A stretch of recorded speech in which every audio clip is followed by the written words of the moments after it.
لا ما عاد يرعبني ظلم يهددني لا شيء أخسره لا مهما يطول الدرب فالحق معه. آپ کو حضرت عباس غازی عباس علمدار کی قبر اقدس کا سرداب اور پانی کے بارے میں بتائیں گے کہ یہ وہ پانی ہے جو صدیوں سے غازی عباس کی زری مبارک کے گرد چکر لگا رہا ہے اور اس میں آج تک نہ بدبو پیدا ہوئی ہے اور نہ ہی اس میں کھارا پن پیدا ہوا ہے. حالانکہ عراق میں موجود زمین کے اندر کا پانی تقریباً سب جگہ پر ہی نمکین، کھارا اور پینے کے قابل نہیں ہے، لیکن حضرت عباس کی قبر اقدس والے سرداب میں موجود پانی انتہائی خوش ذائقہ اور بہت شفاف ہے، اور اتنی مدت گزر جانے کے باوجود اس کی رنگت اور ذائقے میں کوئی فرق نہیں آیا، اور بہت زیادہ وہاں سے پانی لینے کے باوجود بھی ختم یا کم نہیں ہوا. اگر ہم اس پانی کے راز کو جاننا چاہیں تو ظاہری طور پر اس پانی کی اس طرح موجودگی کا راز اب تک کسی کو معلوم نہیں ہوا. بس خدا اور اس کے خاص بندے ہی اس پانی کے اصل راز کو جانتے ہیں. اس راز کے بارے میں آج کی اس ویڈیو میں ہم بات کریں گے. بتایا کہ عراق میں موجود زمین کے اندر کا پانی تقریباً سب جگہ پر ہی نمکین، کھارا اور پینے کے قابل نہیں ہے، لیکن حضرت عباس کی قبر اور قبر اقدس والے سرداب میں موجود جو پانی ہے وہ انتہائی خوش ذائقہ اور بہت شفاف ہے. اتنی مدت گزر جانے کے باوجود بھی اس کی رنگت اور ذائقے میں کوئی فرق نہیں آیا، اور بہت زیادہ وہاں سے پانی لینے کے باوجود بھی ختم یا کم نہیں ہوا. شاید ہو سکتا ہے کہ کربلا کے میدان میں شدید پیاس کے باوجود بھی حضرت عباس نے پانی پر قبضہ کرنے کے بعد اپنے آقا حسین اور ان کے اہل و عیال کی پیاس کو مد نظر رکھتے ہوئے پانی نہیں پیا تھا، لہٰذا اس مرتبہ شاید خود ہی پانی حضرت عباس کے پاس چل کر آ گیا ہے. اس پانی کے بارے میں گفتگو کرنے سے پہلے ضروری ہے کہ پہلے اس سرداب کے بارے میں کچھ بیان کیا جائے. حضرت عباس کے روضہ مبارک کا ایک سب سے اہم حصہ سرداب ہے کہ جہاں حضرت عباس کی حقیقی قبر اقدس موجود ہے. یہ سرداب 8ویں صدی ہجری میں بنایا گیا تھا، لہذا اس زمانے کے فن تعمیر کے مطابق اوپر والے حصے کی نسبت سرداب کی دیواریں انتہائی عریض اور موٹی بنائی گئی ہیں، بلکہ اوپر والی عمارت کی دیواریں سرداب کی دیواروں کی آدھی چوڑائی سے بھی کم موٹی ہیں. لہذا اس وجہ سے قبر مبارک والا پورا سرداب اوپر والی عمارت کے برعکس بہت ہی تنگ ہے. اس میں موجود گیلریاں اور راستے دیواروں کی بہت زیادہ چوڑائی کی وجہ سے تنگ گلیوں کے مشابہ ہیں. سرداب کی عمارت کے بارے میں بیان کرتے وقت ہم کوشش کریں گے کہ حرم کے نئے ادارے کے زیر نگرانی، جو کہ 2008 سے عراقی کمپنی شرکت الحلوق العراقیہ کی طرف کی جانے والی سرداب میں ترمیم اور تعمیر کو بیان کرنے کے ساتھ ساتھ اس جدید تعمیر اور ترمیم سے پہلی والی حالت کو بھی بیان کریں. صحن کے شمال مشرقی حصے میں زری والی عمارت کو شمالی گیلری کی دیوار میں خوبصورت نقش و نگار والا دروازہ لگا ہوا ہے. یہ دروازہ ایک کمرے میں کھلتا ہے کہ اس کمرے کی چوڑائی 3.18 میٹر ہے، اور یہ کمرہ تقریباً 2 میٹر تک گیلری کی دیوار کے اندر ہے. اس کمرے کی دیواروں پر فرش سے لے کر 2 میٹر اوپر تک سنگ مرمر لگا ہوا تھا کہ جس کو ہٹا کر اس کی جگہ نیا اور اعلیٰ درجے کا سنگ مرمر لگا دیا گیا ہے.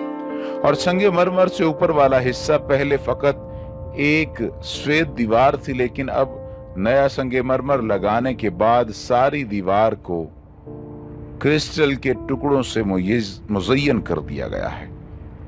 اور یہ سارا کام 2008 کے نصف میں مذکورہ شدہ منصوبے کے تحت ہوا تھا.